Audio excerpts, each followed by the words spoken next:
Hello, ഇന്നത്തെ രണ്ട് easy റെസിപ്പിയാണ്. ഇന്ന് നല്ല ക്രീമി ഫില്ലിങ് വെച്ചിട്ടുള്ളൊരു ബണ്ണും പിന്നെ നമ്മളെ ഇല ഇലയില്ലാണ്ട് ഫോയിലിൽ വെച്ചിട്ട് ചെയ്യുന്ന നല്ല ടേസ്റ്റി ആയിട്ടുള്ള അടയാണ്. ബണ്ണിലേക്കുള്ള ഫില്ലിങ്ങിനായിട്ട് ചിക്കൻ എടുത്തിട്ടുണ്ട്. ബോൺലെസ് പീസാണ്. അത് ചെറുതായിട്ട് കട്ട് ചെയ്തെടുക്കാം. എന്നിട്ട് അതിലേക്ക് ആവശ്യത്തിന് ഉപ്പ്, ഒരു അര ടീസ്പൂണ് ഗരം മസാല, ഒരു പിഞ്ച് മഞ്ഞൾപ്പൊടി, 3/4 ടീസ്പൂണ് മുളക് പൊടി, ലെമൺ ജ്യൂസ്, 1 ടീസ്പൂൺ ഇഞ്ചി വെളുത്തുള്ളി പേസ്റ്റ്, ഇതെല്ലാം ചേർത്തിട്ട് നല്ലോണം ഒന്ന് മിക്സ് ചെയ്തിട്ട് ടൈം ഉണ്ടെങ്കിൽ ഒരു 10 മിനിറ്റ് ഒന്ന് മാറ്റി വെക്കാം. ഇനി ഇതൊരു പാൻ എടുത്തിട്ടുണ്ട്. ഇത് ചൂടായിട്ടാകുമ്പം കുറച്ച് ഓയിൽ ചേർത്ത് കൊടുക്കാം. ബട്ടർ ചേർക്കുന്നുണ്ടെങ്കിൽ ഒന്നും കൂടി നല്ല ടേസ്റ്റ് ഉണ്ടാവും. അങ്ങനെ ഓയിൽ ചൂടായിട്ട് വരുമ്പം ചിക്കൻ ചേർത്തിട്ട് ഹൈ ഫ്ലെയിമിൽ തന്നെ വെച്ചിട്ട് നല്ലോണം ഒന്ന് മിക്സ് ചെയ്തെടുക്കാം. ചെറുതായിട്ട് കട്ട് ചെയ്തുകൊണ്ട് തന്നെ ചിക്കൻ പെട്ടെന്ന് കുക്കായിട്ട് വരുവേ. ഒരു 3-4 മിനിറ്റ് കൊണ്ട് തന്നെ ചിക്കൻ കുക്കായിട്ട് വരുവേ. ഇനി അതിലേക്ക് ചെറുതായിട്ട് കട്ട് ചെയ്ത ഒരു ഉള്ളി എടുത്തിട്ടുണ്ട്. അധികം വലിപ്പമില്ലാത്ത മീഡിയം സൈസിലുള്ള ഒരു ഉള്ളിയാണ്. അത് ചേർത്തിട്ട് നല്ലോണം ഒന്ന് മിക്സ് ചെയ്തിട്ട് ഉള്ളി ഒന്ന് വാടി വരുന്നവരെ വെയിറ്റ് ചെയ്യാം. ഇനി ഇതിലേക്ക് സ്വീറ്റ് കോൺ ആണ് ചേർക്കുന്നത്. അതെല്ലാം നമ്മളെ ടേസ്റ്റിനനുസരിച്ചിട്ട് കൂട്ടുകയും കുറക്കുകയെല്ലാം ചെയ്യാം. സ്വീറ്റ് കോൺ ചേർത്തിട്ട് ഒന്ന് മിക്സ് ചെയ്തെടുത്തിട്ടാകുമ്പം ക്യാപ്സിക്കം ചേർത്ത് കൊടുക്കാം. ഏതെല്ലാം ഉള്ള അതെല്ലാം ചേർത്ത് കൊടുക്കാം. ഞാൻ ഗ്രീന് യെല്ലോ ചേർക്കുന്ന, റെഡ് ഉണ്ടെങ്കിൽ അതും ചേർത്ത് കൊടുക്കാം. ക്യാപ്സിക്കം കൂടി ചേർത്തിട്ട് നല്ലോണം ഒന്ന് മിക്സ് ചെയ്തെടുക്കാം. സ്വീറ്റ് കോണ് നമ്മുടെ കയ്യിലുണ്ടെങ്കിൽ മാത്രം ചേർത്താൽ മതിയേ. ഇനി ഇതിലേക്ക് ചെറുതായിട്ട് കട്ട് ചെയ്ത മല്ലിയിലയും കൂടി ചേർത്തിട്ട് ഒന്ന് മിക്സ് ചെയ്തെടുത്തിട്ട് മസാല ഒന്ന് വേറെ പാത്രത്തിലേക്ക് മാറ്റുന്നുണ്ടെങ്കിൽ മാറ്റാം, അല്ലെങ്കിൽ ഒന്ന് മാറ്റി വെച്ചിട്ട് അതിലേക്ക് ഒരു ടേബിൾ സ്പൂണ് ബട്ടർ ചേർത്തെടുത്തിട്ടുണ്ട്. അത് മെൽട്ടായിട്ട് വരുമ്പം 1 ടേബിൾ സ്പൂണ് മൈദ ചേർത്തിട്ട് നല്ലോണം ഒന്ന് വാട്ടിയെടുക്കാം. ഈ ടൈമിൽ ഫ്ലെയിം നന്നായിട്ട് കുറച്ച് വെക്കണേ.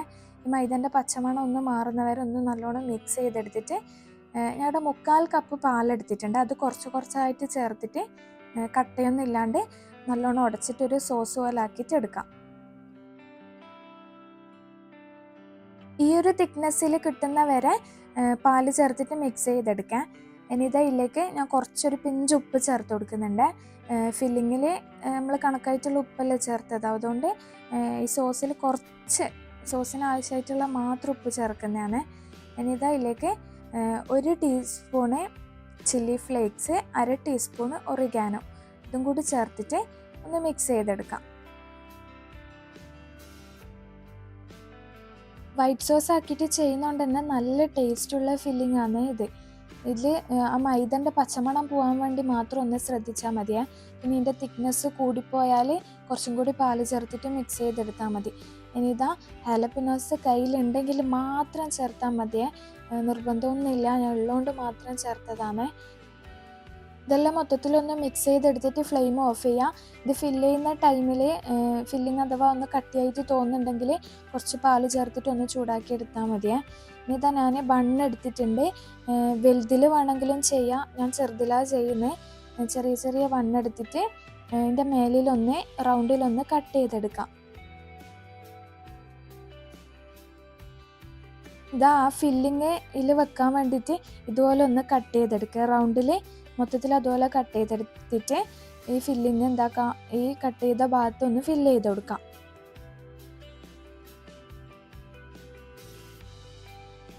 അപ്പോൾ ഇതാ എല്ലാ ബണ്ണിലും ഇതുപോലെ നിറച്ചെടുത്തിട്ടുണ്ട്. ഇനി ഇതിൻ്റെ ടോപ്പിലേക്ക് കുറച്ച് മൊസറല്ല ചീസ് ഇട്ട് കൊടുക്കാം. എന്നിട്ട് ചീസ് സ്ലൈസ് ആണെങ്കിൽ ജസ്റ്റ് ഒന്ന് കട്ട് ചെയ്തിട്ട് ഇതിൻ്റെ മേലിലേക്ക് വെച്ച് കൊടുത്താൽ മതി. ഇനി ഈ ചീസ് ഒന്ന് മെൽട്ടാക്കി എടുക്കണം. പാനിലാണെങ്കിൽ ലോ ഫ്ലെയിമിൽ വെച്ചിട്ട് ഈ ബണ്ണ് വെച്ചിട്ട് ഒന്ന് അടച്ച് വെച്ച് ചീസ് മെൽട്ടാകുന്ന വരെ ഒന്ന് വെയിറ്റ് ചെയ്യുക. വേറെ ഒന്നും കുക്കാവാനൊന്നും ഇല്ലല്ലോ, ഫില്ലിംഗ് ഒന്നും. ഞാൻ എയർ ഫ്രയറിൽ 130 ഡിഗ്രിയിൽ ഒരു 10 മിനിറ്റ് വെച്ചിന്. ഇനിതാ നല്ല അടിപൊളി ടേസ്റ്റിലുള്ളൊരു അടയാണ്. ടേസ്റ്റിലും നല്ല ഹെൽത്തിയാണ്, ഓയിലൊന്നും ഇല്ലാണ്ട് ചെയ്യുന്നില്ലേ. നല്ല അടിപൊളി ടേസ്റ്റാണ്. അതിന് വേണ്ടിയിട്ട് ഞാൻ നമ്മളെ നോർമൽ ഒറോട്ടിൻ്റെ പൊടിയില്ലേ, പത്തൽപ്പൊടി, അത് 2 കപ്പ് എടുത്തിട്ടുണ്ട്. അതിലേക്ക് ഒരു 1/2 കപ്പ് പച്ചരിപ്പൊടി, വറുത്ത പച്ചരിപ്പൊടി ചേർത്ത് കൊടുക്കാം. ഈ പച്ചരിപ്പൊടി ചേർക്കണമെന്നൊന്നുമില്ല, ഒറോട്ടിപ്പൊടി മാത്രം വെച്ചിട്ട് ചെയ്യാം. ഈ അരിയിലേക്ക് ആവശ്യത്തിനുള്ള ഉപ്പ് ചേർത്തിട്ട് ഇനി ഇതിലൊരു തേങ്ങൻ്റെ മിക്സ് ചേർക്കണം. അതിന് വേണ്ടിയിട്ട് ഇതാ ഒരു 1/4 കപ്പിലും കുറച്ചധികം തേങ്ങ എടുത്തിട്ടുണ്ട്. അതിലേക്ക് ജീരകം വേണം, ഒരു ചെറിയൊരു പീസ് ഉള്ളി, ഞാൻ വലിയ ഉള്ളിൻ്റെ ഒരു പീസാണ് എടുത്തിട്ടുള്ളത്. ചെറിയ ഉള്ളി ആണെങ്കിൽ ഒരു 2-3 എണ്ണം ചേർക്കാം. അതിലേക്ക് ഇതാ ഒരു 1/4 ടീസ്പൂണ് ചെറിയ ജീരകവും കുറച്ചൊരു 1/4 ടീസ്പൂൺ വരെ ഇല്ല വലിയ ജീരകം ചേർത്തിട്ട് ജസ്റ്റ് ഒന്ന് പൾസ് ചെയ്തെടുക്കാം. ഇനി അത് ഈ അരിയിലേക്ക് ചേർത്തിട്ട് നല്ലോണം ഒന്ന് മിക്സ് ചെയ്തെടുക്കാം. ഇനി ഇതിലേക്ക് ഞാനൊരു 2.5 കപ്പ് തന്നെ വെള്ളം ചേർത്തിട്ടുണ്ട്. അത് ചേർത്തിട്ട് നല്ലോണം ഒന്ന് കുഴച്ചെടുക്കാം.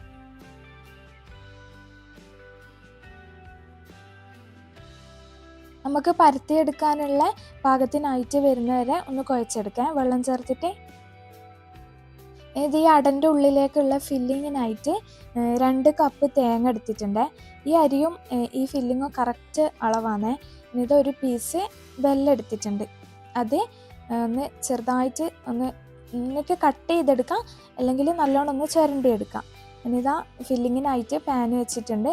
അതിലേക്ക് കുറച്ചൊരു ടീസ്പൂൺ ഗീ ചേർത്തിട്ട് നമ്മൾ എടുത്ത വെല്ലയില്ലേ അത് ചേർത്ത് കുറച്ചൊരു 1/4 കപ്പ് വെള്ളവും കൂടി ചേർത്തിട്ട് ഒന്ന് മെൽറ്റ് ചെയ്തെടുക്കാം. ഇതിലേക്ക് ഫ്ലേവറിനായിട്ട് 2 ഏലക്കായ ഒന്ന് ചതച്ചിട്ട് ചേർത്ത് കൊടുക്കുന്നുണ്ട്. അതും കൂടി ചേർത്ത് നല്ലോണം തിളച്ചിട്ട് വരുമ്പം തേങ്ങ ചേർത്തിട്ട് നല്ലോണം ഒന്ന് മിക്സ് ചെയ്തെടുക്കാം. വെള്ളമെല്ലാം വറ്റിയിട്ട് തേങ്ങ നല്ല സോഫ്റ്റായിട്ട് വരുമ്പം ഫ്ലെയിം ഓഫ് ചെയ്യുക. കുറേ സമയം അങ്ങനെ ഇട്ട് കുക്ക് ചെയ്യുകയൊന്നും വേണ്ടേ. അപ്പോൾ ഇത് അടക്കായിട്ടുള്ള ഫില്ലിങ് റെഡി ആയിട്ടുണ്ട്. ഇങ്ങനെ ചെയ്യുമ്പോൾ നല്ല ടേസ്റ്റാണ്. ഇതിൽ നട്ട്സ് എല്ലാം വേണമെങ്കിൽ ചേർത്ത് കൊടുക്കുക. ഈ തേങ്ങയും വെല്ലമെല്ലാം ഇങ്ങനെ ചൂടാക്കാണ്ട് പച്ചക്കന്നെ ചേർത്ത് കൊടുക്കും. അത് ഇങ്ങനെ അറിയില്ല, ഇങ്ങനെ ചെയ്യുമ്പോൾ നല്ല ടേസ്റ്റാണ്. ഇനി ഇതാ കുറച്ച് ഫോയിൽ പേപ്പർ ഇതുപോലെ ഈ ഒരു വലുപ്പത്തിൽ കട്ട് ചെയ്തെടുക്കുക. ഞാൻ ചെറിയ ചെറിയ അടയാണ് ഉണ്ടാക്കുന്നത്. അപ്പം ശരിക്കും വാഴ ഇലയെല്ലാം വെച്ചിട്ടാണ് ചെയ്യാം. ഇങ്ങനെ ചെയ്യുമ്പോൾ ടേസ്റ്റിലൊന്നും കോംപ്രമൈസ് ഒന്നും ഇല്ല, നല്ല അടിപൊളിയായിട്ട് തന്നെ കിട്ടുമേ. ഇനിതാ നല്ലോണം ഒന്ന് ഓയിലാക്കിയിട്ട് ചെറിയ ചെറിയ ബോൾസാക്കി എടുത്തിട്ട് അധികം കട്ടിയില്ലാണ്ട് ഒന്ന് പരത്തിയെടുക്കാം. ഇതുപോലെ പരത്തിയെടുത്തിട്ട് ഇതിലേക്ക് ആവശ്യമുള്ള ഫില്ലിങ് വെച്ച് കൊടുക്കാം. ഇതുപോലെ ഫില്ലിങ് വെച്ചിട്ടാകുമ്പം ഒരു സൈഡിൽ നിന്ന് ഇപ്പുറത്തേക്കൊന്ന് മടക്കി വെച്ചിട്ട് ജസ്റ്റ് ഒന്ന് വിരലുകൊണ്ടൊന്ന് പ്രസ് ചെയ്ത് കൊടുത്താൽ തന്നെ അതവിടെ നിൽക്കുവേ. ഇനി ഇത് നമ്മൾ നേരത്തെ കട്ട് ചെയ്ത് വെച്ച് ഫോയിൽ പേപ്പറിൽ വെച്ചിട്ട് നമ്മൾ സ്റ്റീം ചെയ്യുന്ന ഇതില്ലേ ഇഡ്ഡലിയും ഇതെല്ലാം ഉണ്ടാക്കുന്ന അപ്പച്ചെമ്പ് അതിൽ വെച്ചിട്ട് ഹൈ ഫ്ലെയിമിൽ തന്നെ വെച്ചിട്ട് ഒരു 10 മിനിറ്റ് ആവിയേറ്റി എടുത്താൽ നല്ലോണം കുക്കായിട്ട് വരുവേ. അധികം കട്ടിയിലൊന്നും അല്ലല്ലോ വെച്ചിന്, നൈസായിട്ടല്ലേ പരത്തിയിട്ട് വെച്ചിന്, അപ്പോൾ പെട്ടെന്ന് തന്നെ കുക്കായിട്ടും വരുവേ. അപ്പോൾ ഇത് അടച്ച് വെച്ചിട്ട് ഒരു 10 മിനിറ്റ് ഒന്ന് കുക്ക് ചെയ്തെടുക്കുക. ഇതാ രണ്ടും നല്ല അടിപൊളി ടേസ്റ്റിലുള്ള സ്നാക്സാണ്. ഈസി ആയിട്ട് ചെയ്യാനും പറ്റും. ഈ ബണ്ണ് പുറം ഭാഗം നല്ല ക്രിസ്പിയും ഉള്ളിൽ നല്ല ക്രീമി ആയിട്ടുള്ള ഫില്ലിങ്ങും മേലെല്ലാം ചീസെല്ലാം മെൽട്ടായിട്ട് എല്ലാം കൂടി വരുമ്പോൾ നല്ല അടിപൊളി ടേസ്റ്റാണ്. മസ്റ്റായിട്ടും ഒന്ന് ഉണ്ടാക്കി വെക്കണേ. പിന്നെ ഈസി ആയിട്ട് ചെയ്യാനും പറ്റുമല്ലോ. പിന്നെ അടയും നല്ല അടിപൊളി ടേസ്റ്റിലുള്ള ഫില്ലിങ്ങും അടയെല്ലാമാണ്. വിലയില്ലെങ്കിലും നല്ല അടിപൊളിയായിട്ട് അട ഉണ്ടാക്കി കഴിക്കാൻ. അപ്പോൾ ഇതാ നല്ല ഈസി ആയിട്ടുള്ള റെസിപ്പി അല്ലേ. അപ്പോൾ വീഡിയോ ഇഷ്ടമായിരുന്നെങ്കിൽ ഒന്ന് ലൈക്ക് ചെയ്യുക, എന്തെങ്കിലും കമൻറ്റ് ചെയ്യുക, സബ്സ്ക്രൈബ് ചെയ്ത് സപ്പോർട്ട് ചെയ്യാം. അപ്പോൾ ഓക്കെ, ബൈ.